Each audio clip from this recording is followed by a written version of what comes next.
Hi friends, welcome to couple cooking. ఈరోజు నేను మీకు చూపించబోయేది పునుగులు.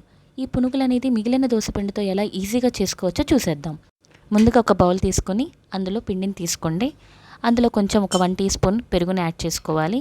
అండ్ 2 టీ స్పూన్లు బియ్యపిండి, 2 టీ స్పూన్లు మైదా పిండిని యాడ్ చేసుకోవాలి. కొంచెం సాల్ట్, అలాగే ఉల్లిపాయ ముక్కలు, కొంచెం క్యారెట్ తురుము, కరివేపాకు చిన్న చిన్న ముక్కలుగా కట్ చేసుకొని కొంచెం కొత్తిమీరని కూడా యాడ్ చేసుకోవాలి.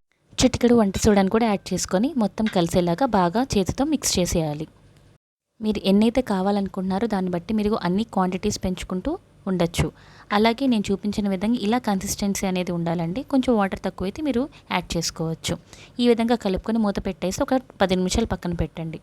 తర్వాత మూత తెరిచి మరొకసారి మొత్తం మిక్స్ చేసుకోండి హ్యాండ్తో. నెక్స్ట్ ఇలాగా ఆయిల్ వేడి చేసుకొని రెడీగా ఉంచుకోండి. ఆయిల్ వేడికిన తర్వాత ఈ విధంగా పునుగులు అనేవి ఒక్కొక్కటి వేసుకుంటూ వెళ్ళాలి. వేసిన వెంటనే మీరు ఏమీ కదపకూడదు. ఒక 2 నిమిషాలు వదిలేశారనుకోండి, ఈజీగా మనకి విడివిడిగా వచ్చేస్తాయి కాబట్టి ఏం అతుక్కోవన్నమాట. ఇప్పుడు ఒక 2 మినిట్స్ తర్వాత నేను మొత్తం ఒకసారి కలిపాను. ఒక 5 నిమిషాలకి మీకు మొత్తం ఇలాగ గోల్డెన్ బ్రౌన్ కలర్లో వచ్చేస్తుంది. అప్పుడు మనం తీసి పక్కన పెట్టేసుకోవచ్చు. అండ్ ఇందులో మీరు కావాలంటే చిల్లీస్ ఏమైనా యాడ్ చేసుకోవచ్చు, చిన్న చిన్న పీసెస్గా కట్ చేసుకొని. నేనైతే యాడ్ చేయలేదు. సో తినేటప్పుడు చాలా ఫ్లఫీగా అండ్ టేస్టీగా చాలా బాగుంటుంది. మీకు ఈ వీడియో నచ్చినట్లయితే లైక్ చేయండి, షేర్ చేయండి, సబ్స్క్రైబ్ చేయండి. Thank you so much for watching this video.